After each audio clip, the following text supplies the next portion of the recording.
আপনাদের সাথে এই ব্লগটা আমি আগেই শেয়ার করেছিলাম, তাও ভাবলাম এইটুকু আর কি আলাদাভাবে আপনাদের সাথে শেয়ার করাই যায়।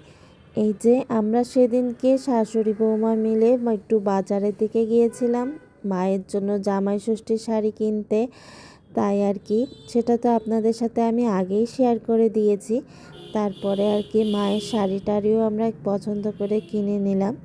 মা বলছিল যে এখান থেকে তোরা দুটো শাড়ি নে, তোদের তো জামাই ষষ্ঠীতে আর কি শাড়ি দিই, দেখ পছন্দ কর। কিন্তু পছন্দ হচ্ছিল না বলে আর নিইনি।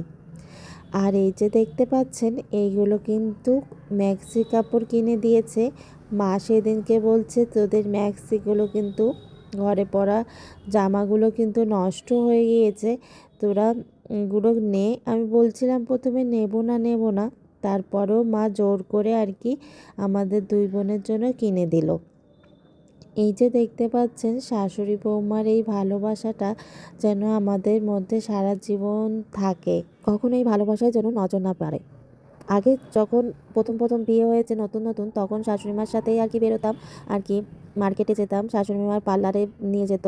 আর চিনতাম না যশোরে কিছু, শাশুড়ি মাই নিয়ে যেত। এখন চিনে গিয়েছি, এখন একাই যেতে পারি, আবার বোন সাথে যাই, শাশুড়ি মার সাথে যাওয়া হয় না। অনেক দিন পরে এই ব্লগটা দিতে পারলাম, কারণ অনেক দিন পরেই আর কি শাশুড়ি মার সাথে আসা, তাই আর কি আপনাদের সাথে একটু শেয়ার করলাম। দেখেন কত সুন্দর। আর আপনারা অনেকেই এসে কমেন্ট করবেন যে আপনার শাশুড়ি অনেক ভালো মনের মানুষ, আবার অনেকেই আবার এর মধ্যে করবে আপনারা দুই বোন অনেক ভালো মনের মানুষ। আসলে কি জানেন, যে কোনো সম্পর্ক সুন্দর করে রাখার জন্য দুজনের মন মানসিকতা ভালো হওয়া লাগে। দুজনের মন মানসিকতা ভালো থাকলে যে কোনো সম্পর্কই অনেক সুন্দর থাকে। আর আমাদের শাশুড়ি মা আসলেই অনেক ভালো মনের মানুষ। কিভাবে মিলেমিশে থাকতে হয়, কিভাবে চলতে হয় সে খুব ভালো করেই জানে।